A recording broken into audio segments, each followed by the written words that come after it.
do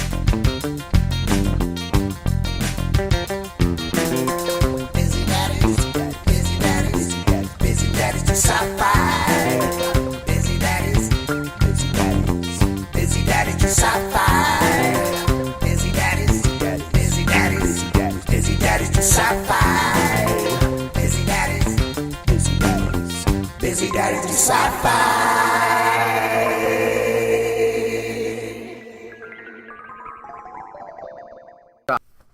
Twain. Do you like that I said Mark? Twain. Oh, you said Twain. Okay, Yeah. that is pretty funny. That's a good way to start the podcast. Mark Twain? You think? That's for, That I wasn't- think, water vessels. It is the you'd say like, oh, it's Mark Mark Du, Mark Un? and then Mark Twain is Mark like Un. when a steamship could go to full steam. Un. Un. Is that a Mississippi colloquialism? It's old English. No. Yeah, You don't do that. it's Mark Un. No. Hey, think about this, man. Yeah. When you're in space, it's a navy. Huh? And when you're in space, no one can hear you. Un. It's true. Hey, why isn't it the Air Force? If it's in space, It's often referred to as a navy. yeah. Why? Why not? Because it's like the sea. That's the whole deal. Well, no, I get Well, it. it's But also- why but it's just like the air. Yeah, but I mean, no. It's No. not. No. Well, first of all, Is that why there's USS? You're a Star Trek person. Yeah. This is not as cool. Starfleet anymore. is just like the Navy in space, and they follow naval tradition too. The captain of a starship, they call them vessels. They're They even she. have torpedoes. No, Yeah, no, yeah. this is boring now. No, it's that's it. different. We're done. It's different. Done. Yeah, no. Can't. I don't. Go We back to still- Mark Poon. We still can't talk about things that have to do with Star Trek. No, Like, it it's still just, can't it's be like, done. what are you going to do? You can't talk about it at all. Yeah, make a documentary. So Mark Poon was a great American author who gave us such amazing books as The Adventures of Huckleberry Swain Huckleberry Poon. and Huck Poon. so how you doing, Kevin? Huck Poon, I'm great. Oh, like, remember, I Poon. mentioned Tom Sawyer around you recently, and you said, you probably learned the N-word, dude. And I went, no. Yeah, That's the other book, and my boy loves it. yeah. That first of all, that was a really good impression of me. That is what my cadence usually sounds like. You know, I'm kind of always throwing around, dude, with a gravelly voice. Yeah. Sound like I just had a little too much coffee and cigarettes. And You should start smoking again. I should It really. would probably, it'd probably make you feel better, right? I mean, if there's anything lacking in my life, it's something else to be Guilty to terrify me. Something else to feel guilty about and terrify this me kill of my me? mortality. Yeah. Mortality, man. Soon to be overrated. Seriously. We're going to become immortal. Well, that'd be a. I mean, do you eventually believe, you ever hear those theories that like if you're alive now, you should be prepared to live for hundreds of years? You know? No, I don't think it's that soon. I don't either. I think Our that's far-fetched. boys might break 100 kind of as a standard. Yeah, like that'll be the beginning of yeah. Well, we break 100 now. But it's not. It's rare. I Yeah. said a standard. As a You know what a standard. standard is? You know what a standard is for detecting the. Kevin, I have no standards. Hey, for detecting the depth of a river when you're coming down in a paddle boat? Yeah, Mark Un. Twain. It's a So, standard. all right, that's Yeah. it. That we can put that joke in a coffin now and bury it because I think it's officially dead. Actually, we should put it out to sea. Speaking of burying 'Cause it's things, Yeah. oh, we should put it out to sea. No, go ahead, finish Yeah. your. Well, I'm done now. Oh, okay. Yeah. Speaking Put of it in the burying torp- things, I had. What? I was hoping you would continue with your joke because I had nowhere to go with the speaking of burying things. I was just gonna say we're gonna put the casket in the torpedo and fire it Okay, so yeah, now I wish I had just to continued Genocron. with it. Genocron. Yeah. Did you just name the Genesis planet in Star Trek Genocron. 2? Yeah. Wow. Has it been named? No. It's Genocron. I think it's just called Planet Genesis. Yeah. I'm pretty sure in Star Trek 3 that's what they call it, the Genesis planet, Planet Genesis.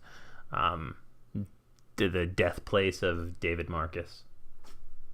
Birthplace of Spock. What are we talking about? Death Place to David Marcus. Yeah, Kirk's son. He dies? He dies in Star Trek 3. 3? Yeah. I haven't seen that one. That's Wrath is man. 2. Klingons. What are we doing, man? We can't be talking about this Klingons. shit. All right, yeah. Let's Get back outta up. here. Can't talk about Speaking this of burying shit, what were you going to... You had something you wanted to bury? No, I'm good. I'm all about digging stuff up now. Yeah. Yeah. All right. Let's get into a new level of truth about myself and about my love of science fiction. Speaking of that, this is producer-inspired choking awareness episode. Yeah, man. Yeah. Well, we almost lost him. You know. Yeah. The guy slept with a cough drop in his mouth every night. No, it was a bag of cough What? drops. I mean, he would take 3 or 4. That's how Jimi Hendrix died. Yeah, I know. Yeah. I know. Everybody knows that. Jimi Hendrix had a horrible sinuses. He was And known he to often had colds. from his left-handedness. Right, and he took cough drops at night to alleviate some of the rigors of that. And he choked on one in his sleep. Same thing with Janis Joplin. And that's the Kurt hardest. Cobain. That was the hardest drugs that any of those 3 people did. Yeah. Was they were known for steadily inhaling menthol. Jimi Hendrix would take cough drops and put them on his headband and tie it onto his head, and the cough drops mentholatum would seep into the forehead. That's great. Yeah. That's why he You know what sweated Janis so much. Joplin did? Yeah, suppository. Yeah. Yeah. Oh man. Method of ingestion and rate of absorption, people. Think about it. We lost them too early. Are they're that 27 club, right? That whole thing. I think so. Think that they all died when they were 27 Yeah, years that's old. Mark 27. Mark Twain Sov. Twain Sov. yeah. Und Sov. It's a nice Sov. Und That's Sov. what Jimmy would put on his forehead. So obviously this podcast is about Jimi Hendrix. And grounded in fact. We have done Choking something. awareness. Choking awareness. We almost lost our illustrious producer Vic to a Ricola-related. Ricola is a trademark of Ricola Industries. Please continue to send us cough drops, and I promise I will sleep with them in my mouth. We almost lost producer Vic to a Ricola-related incident, and thank God he made it through. He had the wherewithal to call our intern Tony, who heard a man going, yeah, which is not standard for the office. yeah, usually you get to go, podcast studio. Ricola, but not when you're choking on one. So he busted in. He threw a copy of the collected works of Isaac Asimov on top of his chest, and one by one the Ricola sort of popped out. I thought it was J.G. Ballard. It might have been Ballard. That might have made more sense because Heavier. Asimov, heavier, yeah, mostly short stories with the Asimov guy, and not that we know because we haven't read any Asimov. We have we did something a little. We just know that you say J.G. Ballard, and it kind of makes you like sub-cool. It's street cred. Oh, it's street cred? People just think like you know some stuff if you say J.G. Ballard. If I just went outside and said that? J.G. Ballard. Yeah. Did that guy walking his cat? Yeah. Yeah. Yeah.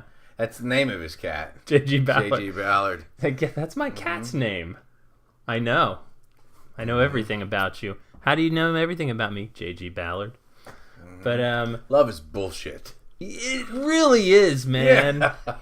You know, like that's if we could get one thing across in this episode, it's once you inject love into pretty much any scenario, you're left with a byproduct that is just much weaker than it was before. But this is especially true when you inject it into a sci-fi scenario where it has absolutely no place. Yeah. You know, when you try and just ham fist horseshoe, I'm making like a You're crowbar You're messing. fisting. I'm doing a little fisting, Yeah. which is a form of love. When you try and throw that in Love has no bounds. to a robot story and hey, I'm trying to find my way through this weird puddle of human emotions that I'm now experiencing. Oh gosh, I love you. Usually it doesn't work. It has worked once in our podcast history, and I believe that was the movie Her, which we watched. Her is a textbook example of an AI thing. Yeah. It's a pretty Yeah, good it's one. a damn I good one. often can bring that one up to lay people, those who do not know anything about sci-fi, and The J.G. Ballard list. the JG. Ye without Ballard. Without Ballard. Yeah. So there's a J.G. Ballard book that has a whole part about Ralph Nader's nose in it. What do you mean by part? Like it's Like there's it's like chapter? called the Pudundum of Ralph Nader and stuff. Really? Which is, yeah.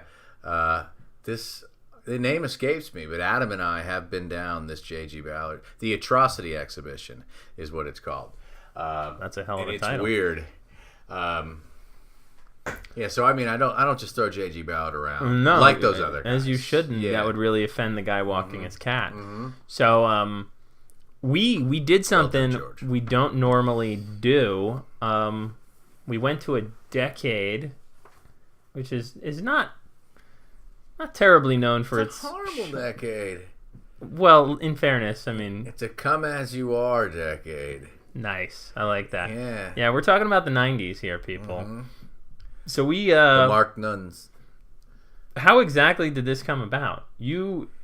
I know the source, but I was describing a story to a coworker, and he said, "Yeah, man, it's like that movie The movie that we we're will gonna soon be talk talking about. Yeah, and I can't remember what I referred to because I think it's better than that.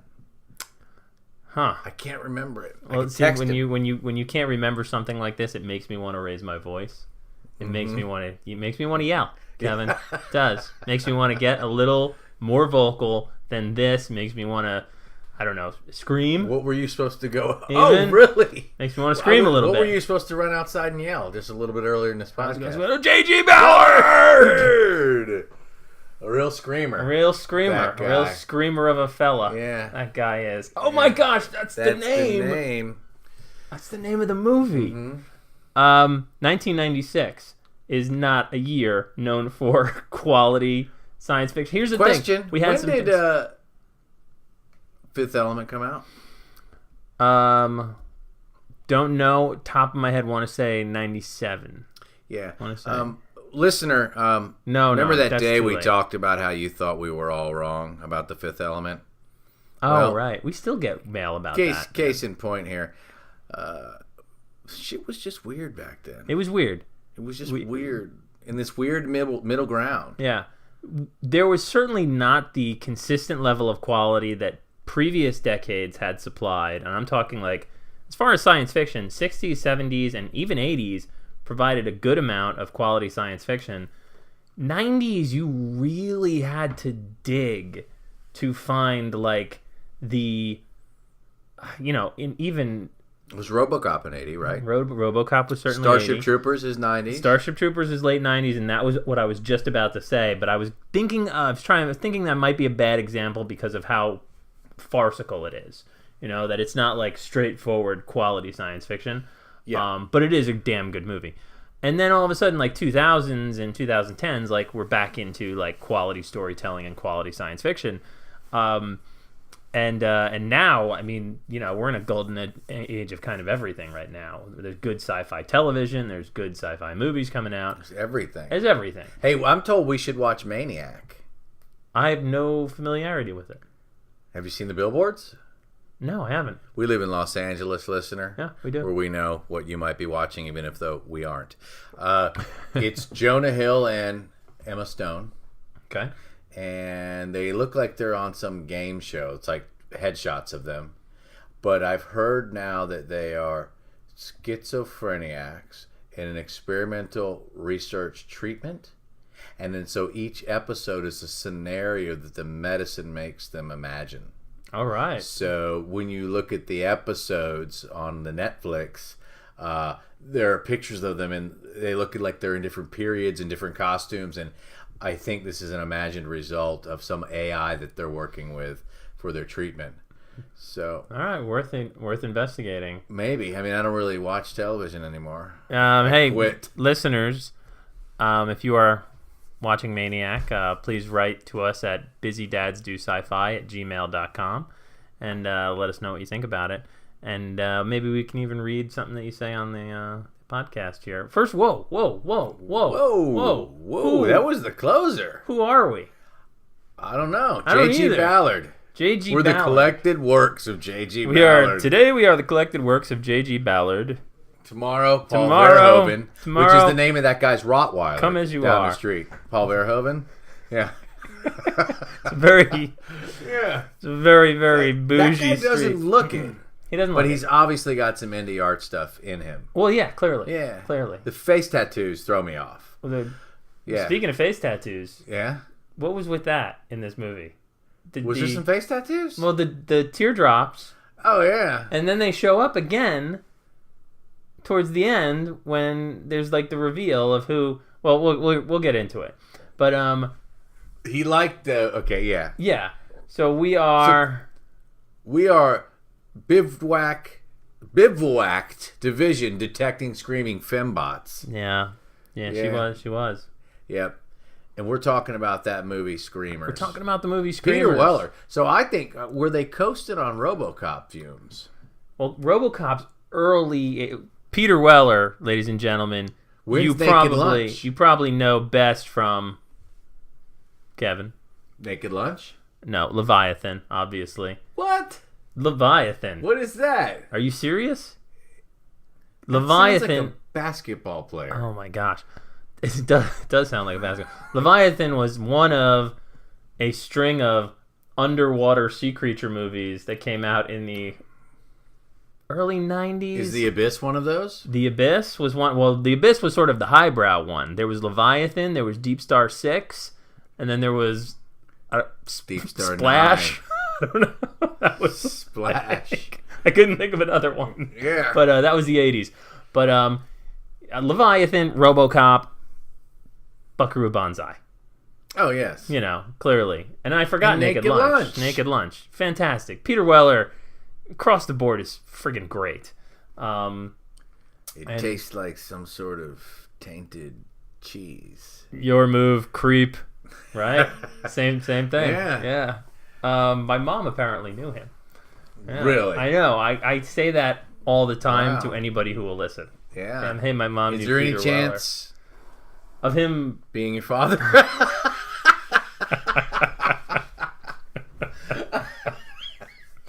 That would explain my immense amount of cool. Yeah. Yeah. And my very sexy deep voice. You know? That would explain all Your that. weird look in a 90s military jumpsuit from space. My undying want to wear body armor all the looks- time. So Just to start watching this movie, I had to go, right. please ignore how it looks. Yeah. Yeah. Yeah, you're already in that. The weird, the helmet, the You know what? jumper cargo looking thing. Everything's wrong. We're They treated couldn't- immediately to a text crawl and an opening narration about how we are witnessing a colonized planet that is the byproduct of a war between a corporation and the alliance of scientists that was fighting this corporation. And they show us the planet, and it's very tossed together on a shoestring budget kind of look to it, and everybody's got the one shot that I loved was there's a keyboard, and it's one of those split keyboards Yes. with the natural Oh, yes. typing. When people are like, oh, that's so futuristic, we got to get one of those. You know? Yeah. And I was like, okay, that's the best we're gonna do here. You know what pulled me out of that though? What? Was as soon as it pops up and says based on Second Variety by Philip K. Dick. Yeah. And I kind of went, oh, Well, cool, man. This begs the question: when you get those little thumbnail pictures of the Philip K. Dick movies, you start to kind of wonder if he doesn't suffer the Lovecraft curse, which is not many get through. I mean, Blade Runner almost doesn't count. Blade Runner was almost lifted out. It's an afterthought that Philip K. Dick did it. It stood alone. I think most of them are like that. But it's Minority Report. Yeah. There are all these weird ones where you're like, how can you fuck this shit up? I mean, Am I what missing would be another biggie? I mean, A Scanner Darkly Fucked is up. pretty. Well, it's No, pretty. It's no, pretty just, straightforward. Again, just let's rotoscope it. What was it? Oh, okay, Yeah. no. I know what Like, you mean. come Yeah. on, like- yeah, all right. like, in come that on. vein, definitely. Yeah, Like just like you from you everything. can't straightforwardly adapt a Philip K. Dick story, novel, whatever, without then somehow tweaking it. I'm not saying you can't. It just hasn't really been done. They just belly out. Yeah, right. And then they tack on based on Like the Man in the High Castle. Isn't it just garbage? complete garbage. Yeah, especially Still, now. it's coming back out too. Like I don't know. It's like who's- 3 seasons. I don't know what the fuck they're does doing it now. matter anymore, man? Huh. I was wondering about when the content will be so saturated. I mean, can our internet or our infrastructure hold everything that's made in perpetuity? Is there a point when you hey guys, we're down to the last show we can ever make with this network. HBO has 2 left. Netflix is crapped out. We're full. Right. Right. Will there reach a point where where you their have storage seen get full? everything that can possibly seen, and we cannot contain this anymore? Right. Well, so instance, like we ran out of network channels. Right. Yeah. And so are we going to run out of the space? Because I don't know. I saw some billboard for some show coming out on Adult Swim today, and I was like, "What is that?" Like it's. We've talked about this before. If you and I thought of a show and someone wanted to pay us money to put it out, like we'd be in it. We wouldn't want to. We wouldn't stress that. We do it for money. We would do this for money, folks. Yeah. Mark Maron, preferably American Terry money. Gross. Any of you guys want to reach out? I would take Botswanian money. I will do a fun drive, like a listener. You know what? We've done a listener drive here. The results were great. Terry, if you want to talk to us about our details, just use that number I gave you. Yeah. Yes. So we did something again rare, that we not only have we harkened back to 1996 to see a movie, but upon seeing, hey, this is based on a Philip K. Dick short. What the hell? Kevin said, I'm reading the short too, man. You should read it. Yeah. To which I said what I usually say. I can't fully commit to that idea, though I agree it would conceptually be sound. I agree with the concept, and I am thinking about considering possibly doing that. But I have so many things I do in my life. Got a lot of pies in the oven, Kevin. Yeah, literally. Yeah, but so many. Man. Yeah. One is done right now. Choices, George. We all make choices. We all make choices. You did a good choice, though, didn't you? I did. Tell me you know that it was a good thing. It was a great damn thing. Good thing. You would have just had Screamers from 1995 stuck in your fucking mind. And I'm grateful because rotting it certainly did what you presented as being a result, which was it made the movie better. And again, I want to back up a little bit. I don't think it needed that. I do think this was actually kind of a good movie. It wasn't great by any means, man. It wasn't great by any means. But I was entertained by it. It had twists that I did not see coming. One thing that I do agree with you. Nazis coming. Nazis are coming. Philip K. Dick. Just yell J.G. Ballard, man. They all get it. They all get it. They'll give you a pass if you yell J.G. Ballard. I didn't care about any of the characters in the movie either. You had brought that up, and that is certainly something I agree with. I was kind of with them on the journey, and there were surprises along the way, but there wasn't enough there for me to, outside of the Peter Weller-ness. Well, the characters themselves were. Well, Peter Weller-ness wasn't really cool. He seemed like he was just kind of saying lines, and every once in a while he got a line in there that worked. Yeah, but I don't know if it's the 90s stamp or something about it. Like, did that movie, is that what entertainment was? No, I mean that. And is that what I'm saying? Like, I don't it's think all that gonna pass movie back then because of our collective appreciation or tolerance of these standards. Because I enjoyed this because I watched it with my wife and we got to kind of giggle at it. But I would not have. I couldn't watch that movie, and I don't think it didn't even come out of the gate with me going, huh. And it was things like that ergonomic keyboard, right? Or like they're always smoking. And I'm just like, what is? I don't believe you. There was I don't believe this. you could have taken that movie and packaged it in, 15-minute segments and had it playing on a Saturday afternoon on Fox in 1996, and I don't think that you would have seen the difference. Like, it was not by any means like a quality movie. It looked kind of shitty. Right. It was a $20 million budget, by the way, and it made $6, I read. Oh, wow. So that's $20 why. million. You know what's even funnier? They made a Screamers too. They did. Yeah. Yeah. Mm-hmm. Screamers 2. We might have to. Screamers 2. 2 in the pink, 1 in the stink. Yeah, that's classic Peter Weller. That's in his contract. Speaking of 2 in the pink, we're not supposed to say this shit. Jennifer Rubin is in this movie. Who will? Jennifer Rubin You're was supposed like, to say the boy who plays David right there. That. Missed opportunities. Yeah, man. Speaking of missed Just opportunities, equal opportunity hatred. I had a huge crush on Jennifer Rubin when I was a kid. This was Tasso? This was Tasso. She was in Nightmare on Elm Street 3, The Dream Warriors, and she had switchblades and a mohawk, and I loved her. But not memorable to me. Not memorable to Kevin. But it's okay. We need a world. Dream Warriors, that had a Dawkins song leading off as for the soundtrack. Oh yeah, probably. Yeah. It was like yeah. But that was one of my favorite Nightmare on Elm Street movies. But can't say I got a hierarchy of those. You don't know? No, not That's really. all right. But, you got a lot of pies in the oven. Halloween I get it. coming up here. Yeah. So we talked a little bit about we're thrust into this world in which a global corporation is fighting scientists. The war is not happening on Earth. It's happening on these colonies.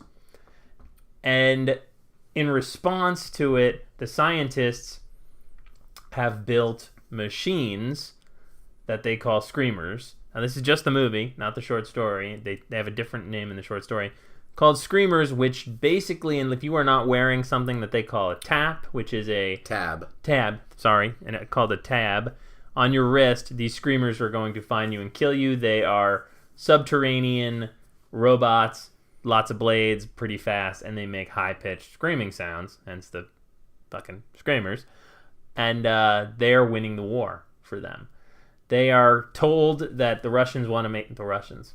See that? I confused the short story. They're told that the global corporation wants to make peace. Mm-hmm. They get told by their heads that is a lie. They decide to go out there anyway because they find out some stuff is going down. I found that whole entire thing to be entirely unnecessary. The whole, we are being lied to. That was a weird addition that was not in the short story. The we are being lied to? That we are...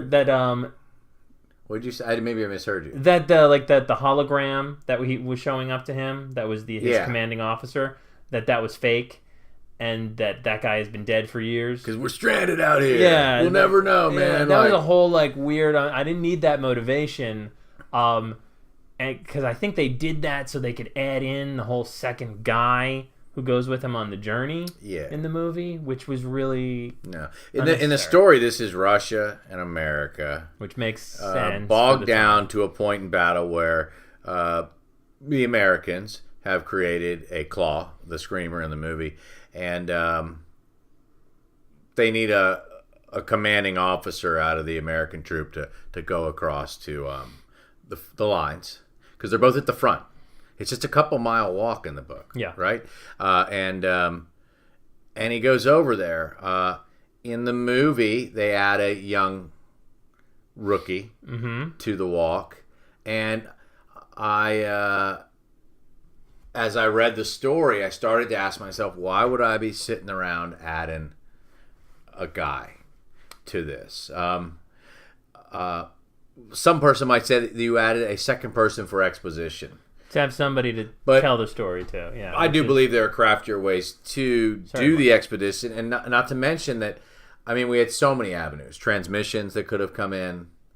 The next group he's going to meet, there's exposition there too. Yeah. So, what is interesting about the story, which I believe is a 1953 Philip K. Dick or 63 story, is that the significance being early and old. It's way cooler to see the Russian and the American troops be in a sci-fi place. Completely. When I get into federations of scientists and galaxy, prefectures and stuff, I'm like, so fucking what? I mean, I'm like, the only thing I could think was that they needed the justification of like, okay, well, it's 1996, Russians are not the bad guy anymore, but so fucking what? Like, you're writing a story about an unknown future, like, have it be Earth and have it be, like, I was so much more into it as the Russian and the American. So so we'll never know, but when Dan O'Bannon is toying around with this Philip K. Dick story, do you think, I mean, it must have been exciting and cool to him to add some twists and to change it up, but in hindsight, coming back, 18 years later? Mm-hmm. Whatever, however it is, 95 to now, 23 years. 23 years. Jesus. I'm like, what the hell?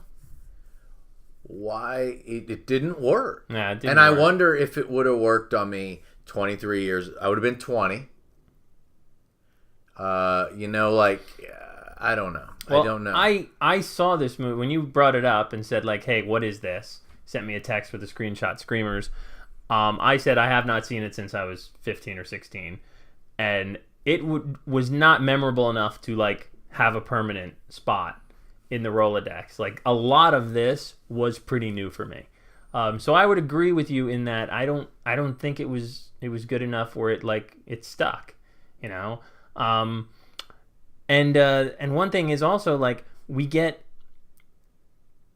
this journey is going on here. We get the two guys walking through the wasteland of a nuclear war in this movie, and they're dodging the screamers because they both have the tabs on, and they come across a young boy. Same thing happens in the story. Is that the main character Hendricks comes across. Son. It's Hendrickson? Mm-hmm. Okay. Comes across a young boy, and the young boy wants to follow them along their journey. Now, this is where I thought the movie kind of started getting cool, because at no point I thought this was just a kid. I thought this was a refugee, and I actually started hating it now, because I was like, okay, this kid is fucking tagging along now. We're gonna just violate. Okay, 1996, let's do it. And that's when some cool stuff starts happening. Yeah, because as he reaches the opposing armies' entry to their underground base, they see some soldiers. They wave at some soldiers. A gunshot goes off. He checks to see if he's been hit, and they've shot the kid. And upon investigation, this kid has got wheels and parts in him and a biotech frame. He is a screamer or a claw, as you are, depending on which medium you are. And like the story, that does happen in the like the story and the movie, same things. So then it's a scramble into the Russian base, and we get more exposition about how these screamers have been building different models of themselves. Kind of just fully autonomous, self-conscious. Yeah, from a crab with a skill saw in it, kind of thing. Yeah, a little like to like a footed rat kind of thing, to a David model, and who knows what else. Yeah. Now, the short story is called Second Variety. We are told right off the bat, these Russian soldiers are aware that there are 4 varieties, and they are aware of 2 of those varieties, and they're kind of searching for what the other ones are. So the second variety, which I thought was interesting, when it says in the beginning of the movie Screamers that it's based on the story Second Variety, that was immediately kind of a spoiler. How so? I knew we were going to get treated to an evolution in these robots. Mm-hmm. I did not see the David thing coming, though. I don't know why I should have, but I knew we were going to get treated to because I thought I was going to be in a sucky robot movie. Yeah, that's exactly, yeah. I didn't think they'd take they'd take flesh form. But I did think, we're going to get, these things have come alive. These things are now evolving. They have their own self-interests, and it's going to become humans versus the machines. very shortly, and that's kind of where we end up in this idea. They make their way back to Hendrix base, and that base has been now overrun in both movie and short story. Because the models invoke the human characteristics. The child's starving, and he has these same one-liners. And there's another style in the book, which is not alluded to directly in the movie. Soldier? The wounded soldier who's laying around, so you want to help him and drag him in to your base, and then it's too late once you get him in there. And throughout this journey, we're treated to just like, especially in the movie, we're treated to so many tropes of 90s, like of just bad science fiction in general. You know, you've got like the glasses wearing kind of shaky soldier who keeps on saying, "Get off my back, man!" He's chewing a leather strap, and he's clearly stressed out. You've got the gruff voiced, kind of unhinged, with a little bit of foreign thing in there. A little bit of foreign, but he's got a very like standard voice. And of course we have Jennifer Rubin as well. But I mean, you get different moments with all these characters as they are now faced with the idea that their only way out is to try and get off this planet. You know, whether it's the planet, the faraway planet in the movie, or it's Earth in the book, correct? Yeah, I think. I mean, they call it Terra. Terra, but yeah. So and I mean, there's no reason. Because they refer to it being wine country. They refer to France at one point. Yeah. So and then it's towards the end that they really start to diverge, and kind of where one. I mean, there's no doubt that the story is always better than the movie is, but what we get treated to with the movie is kind of an example of what we were talking about before. It's a really faithful adaptation of this short story for the most part. It hits most of the big beats and manages to do it. They add some extra politics to maybe usher in the added character who walks from one campment across to the other lines. And he's the rookie sharpshooter. And so we got to lose him. We sort of get a why's war got to be this way thing. Because he gets killed. We get that a little bit in the book too, as well. Like when he's talking to the girl about what she'd be doing if she weren't fighting a war at 18 years old. But she's like, I don't get you, man. Yeah. But you know what I love? We get a just out of left field off-camera sex scene in the movie. Between they're shell shocked from a really explosion to kill a bunch of the claw monsters, and they're like trembling with like pain and shock, and then they kind of do this sloppy face kiss thing, really weird. Peter Weller and Jennifer Rubin just making out.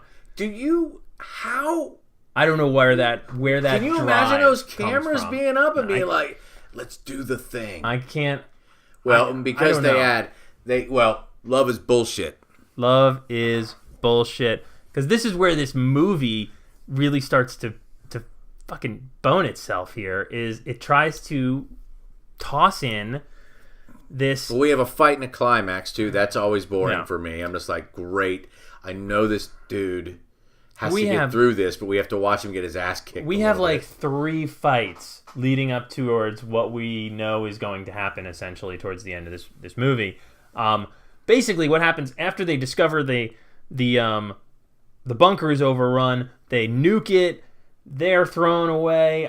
One of the gruff, crazy kind of foreign guy reveals that he is actually one of the robots, starts quoting Shakespeare. Oh, yes. For whatever reason, because robots just quote Shakespeare. Robots who are gaining artificial intelligence would taunt you with their knowledge of Shakespeare. Is that not something that what's his name does in Covenant? Is it? Is it something that David? David quote. It's David. I thought it was David. David. Does he quote Shakespeare? Yeah, because AIs fuck with you with Shakespeare. AIs love tossing Shakespeare. And that's cool. Shakespeare is arguably very much a proponent for our humanness. So does it just drive AI crazy that they are not capable of that type of beauty? I think it's a little more of like, this is what we reduce you to. Oh, okay. You are this. You are your Romeo, and you're a Juliet, and you'll take poison to get out of this. You stupid, stupid thing. And you think this is all there is. That's what I've always got from that. Yeah, I mean that's a classic approach. I mean, it's to me in a movie like this, it's akin to, hey, let's toss in a sex scene right now. Like at some point, somebody just decided that robot's going to quote Shakespeare, and they'll kick your ass while they're going to beat your ass. What does Roy Batty do in Blade Runner? Does he also quote, or is he just writing his own? Writing monologue? his own. I mean, there's no Roy Batty in this movie. But that's similar. Although it's similar. It's similar because he's being poetic. He's doing he's making commentary on humanity as being apart from humanity. Mm-hmm. So yeah, we're throwing through the fucking gauntlet here, and then weird sex scene. We got to get off this planet. I know where there's a ship. Let's go find that ship. Because I'm a commanding officer, and I know there's an escape pod that we have access to. Yes. Now, since it's all going down. In short story, Hendrickson is dying at this point. He has internal injuries basically from the blast. Mm-hmm. And what is the girl's name? Jennifer Rubin's character in the Tasso. Tasso. Thank you very much. Tasso is saying, you can't make this. The ship has one seat. Mm-hmm. Let me go. And here's what's cool. Having already seen the movie and knowing that Tasso's going to be the second variety. Yes. Her lines are really well written by Philip K. Dick. Yeah. Because she's got an urgency that she wants to help him, but it's a little robotic and a little too fast. It's dark. It's yes. She's quick. Why don't you just tell me? She has motivation. Why don't you just tell me? That kind of stuff. Again, it was very cool to read this. Yes. After watching the movie, sort of that magic sort of arrival, spoil thing. Yeah, because the reveal in the movie happens where basically another version of Tasso shows up and starts kicking both their asses. And Leone, which is Hendrickson's buddy, he becomes another model of the wounded soldier. And he's got raindrops now tattooed teardrops, on his... Teardrops tattooed on his face. Because he probably liked that. Because remember, he's saying stuff like, I like your face. I like your face. I'll probably keep your face. Yeah, you're right. When I get through you. Yeah. All right, that was cool then. That was serviceable. So the reveal in the story of Tasso being one of the second variety is just much more beautifully handled than it is in the we basically get kind of a horror movie ending in the movie where Peter Weller gets in the ship, hits the blasters, blows away the clothes and the skin of the evil Tasso, but not before having a moment with the dying other Tasso where she says something like, I learned something else from you. I learned how to, and then Peter Weller finishes, love. Now I'm going to leave you and hop in this ship and get the fuck out of here. I'm going to go chain smoking and escape But not before I throw this kid's teddy bear in here as well. And that's the thing that ends up screwing him. He takes off in the ship, and right before the credits roll, we're treated to that teddy bear moving, and it is clearly another one of the varieties. And in the story, that teddy bear is weaponized already. Yes. It'll jump out of the arms of the kid and run after you and be a small screamer, a portable screamer unit. So the thing Philip K. Dick accomplished in the short story was having one singular theme, which was, I mean, it's kind of a standard theme when it comes to humans building robotics, but it's that, they're evolving, but they're turning into us. They are basically, it ends in such an appropriate fashion where he has realized that, well, do you want to? No. What are you going to do? The stuff about they're killing. Yeah. They're finally making weapons to hurt themselves. I mean, that's just a much better way to end that story than it is with the good guy. And that's Hendrickson, as he's conned into telling the coordinates of the moon base, where obviously Tasso in the short story is going to have more contact with humans, replicate, and begin the takeover. Yeah, she's gonna. Humans are screwed. And yeah, but he goes, at least they're starting to make. They're developing technology to hurt one another. Yeah, that they've already started to destroy each other. Which is pretty typical of what Shakespeare might say of us. So maybe the AIs are right. So maybe the They AIs probably are right are. about us. Maybe Shakespeare himself was a artificial intelligence. Yeah. Or Francis Bacon. Yeah. No, Here we I don't go. know. Here we go. Pretty compelling. That line is one of the last lines in the story and very cool. It drops earlier in the movie and has less impact. I thought it to be very cool to think about the machine wanting to survive, but way better in the story. And once again, to think of it happening in '63, as I think when that story was written, was pretty cool. And to have it in the true grit, like a Cold War sort of feeling. But Well, I mean, I what do you think that their stated goal was in both the movie and the short? Like, was it just like whose goal? the machines, the screamers, and the claws? Well, I don't know. They went through an evolution.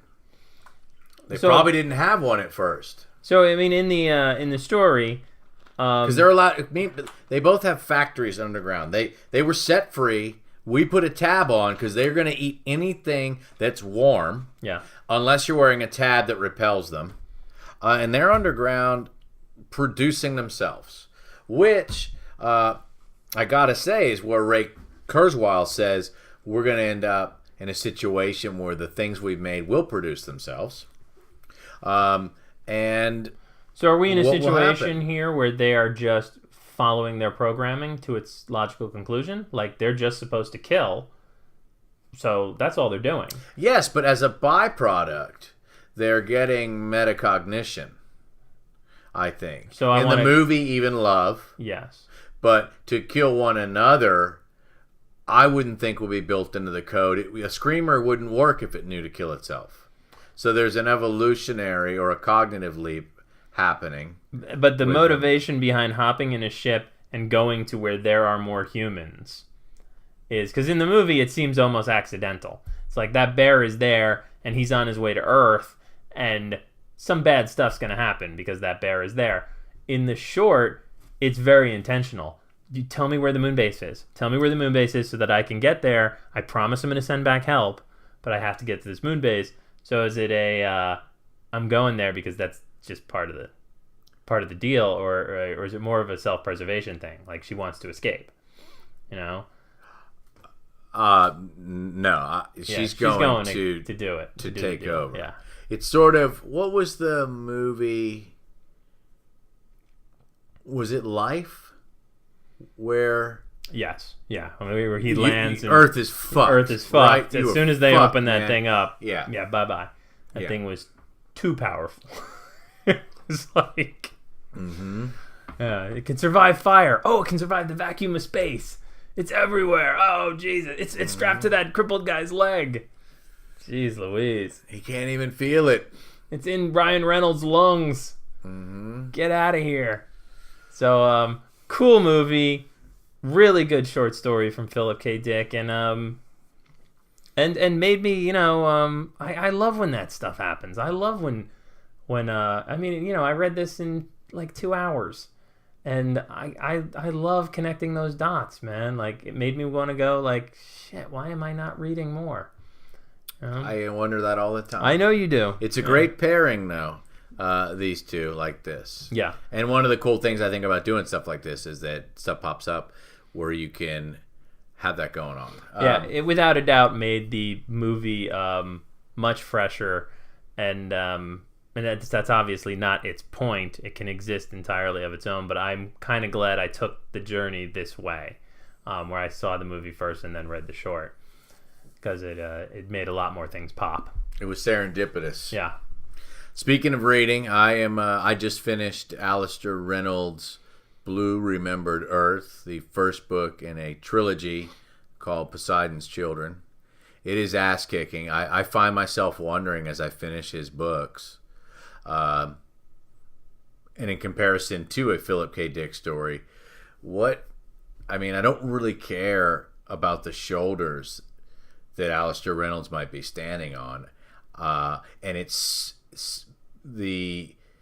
some of the older stuff is bogged down and fruity. Yeah. Even I've started reading one called Consider Phlebas by Ian Banks, and written in '83, and it's still, for some reason, he has a strange variation. There's just like a bigger breed of something. You seem to have found like a vein with Alistair Reynolds that you're... Right. Now, I'm told Peter K. Hamilton, another British guy, does these same things, but I haven't expended all the Alistair Reynolds stuff. But it is, for those of you out there, listener, that care and read, you should try that if you haven't. If you're there, high five, email us and let us know that you read. BusyDadsDoSci-Fi@gmail.com. And you follow us on Instagram at BusyDadsDoSci-Fi. We are very funny. Pretty handsome, too. Yeah. Speaking of, hey, you said Vic revamped the website. Yeah. And he made me submit a picture to him. And then that picture's not up on the website? No, not yet. What's wrong with that guy? He had the whole choking experience. Would you lay off him? Sorry, I forgot, man. I forgot. But like, wasn't Is he? it He enough? was like 2 minutes later, he was sort of recovered and back to work. Yeah, but I mean, He you got know, the Heimlich. got the J.G. Ballard Heimlich. Mm-hmm. The J.G. Did Ballard you say maneuver. Heimlich? Heimlich. That's not the term, you know. You know, it's the mark right after Twain. Is the Heimlich. The Heimlich. Yeah. Yeah. That's where you can it's where you can go full motorboat. What was the subtitle of Screamers 2 again? I believe it's like no, it's not. Let's hold on. We'll sign it.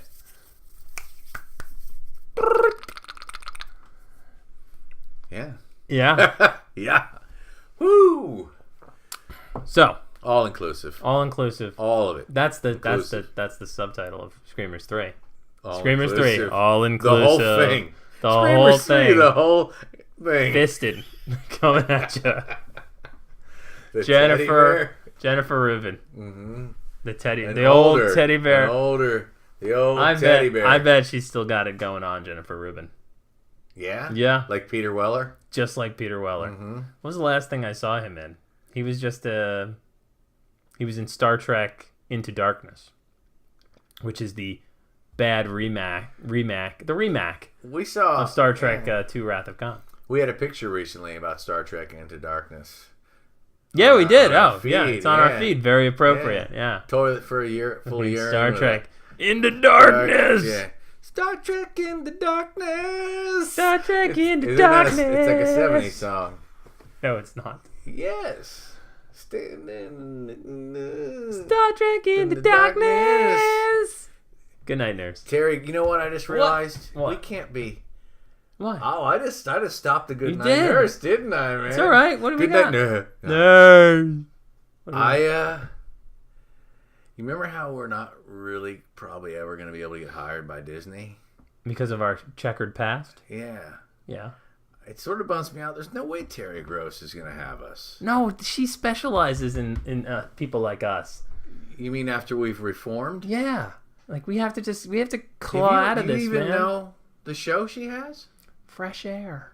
With Terry Gross. Yeah, which is like, it's like you walk outside and it's like, oh boy, that's fresh air. I'm sitting as here opposed with to the air in here, David which is Genevieve, author very, of... very mentholated. Yes. Yeah. Well, I have cough drops You got your- underneath my headband right You got now, your man. You got your Jimmy band They're on, kicking man. in. Good. Cool. What's the... I put 4 of them right up my ass. What's the kids in the hall? Brain candy? What is it? The cool... Like it's like 70 degrees in your head all the time? Oh, man, it's like a cool... Oh, damn it. That was such a damn good movie. There's a scene in that when they pan through the lab. And at one point, one of them looks up and he goes, "This urine is great." This urine is great. I love, there's a song in that the lyrics to always randomly The Danzig pop guy? in my head. Yeah. The Danzig guy, who's then when he's singing after he's on the drugs, Yeah. and the song goes, "Happiness and love and sweet little puppy dogs. There's a sad man in the corner. He is gross and he is old. People steal his shoes from him and make him eat mold." I love in Cisco, dude. Cisco. Once the scientists are asked to come to the boardroom, and Cisco, the hotshot ad guy, is in hotshot there, ad guy. and they open the doors, and he turns around and he goes, "You're not a plate of fucking croissants." My cap is gone. My cap is gone, Luke. Oh, lukewarm? No, Luke fucking Skywalker, you genius. Who gets a bird in his eye Yeah. later on for no reason. Bird in my eye. Oh. So that's a sneak peek of our next podcast. Yeah. Brain is that candy. a sci-fi movie? Absolutely. Kinda, man. Why not? Weird drug that makes people freeze in their happiest memory. Think about that as a straight movie. Like, as a not comedy. As a non-comedy. Isn't that something? Who was the dude who did adaptation? Who's Charlie Kaufman. Well, Something he Spike was Jones directed it. Charlie Kaufman wrote it. Yeah, I mean, I meant to say Yeah, that. I know. Isn't there something where people do... Isn't there Black Mirror where people get stuck? Where people get stuck in their... Hey, have you heard about the new season of Black Mirror? What they're doing? No, what? Choose your own adventure story. Crowdsourced? Like interactive through Netflix. So you're going to use your That's remote. some data mining there. I don't know, You better man. watch. That's- Russia probably funded that. There's something, I don't know. We'll see. All All right. Well, we're going to see you later. We'll see you later. We'll Good see. night, nurse. See you later. Good night.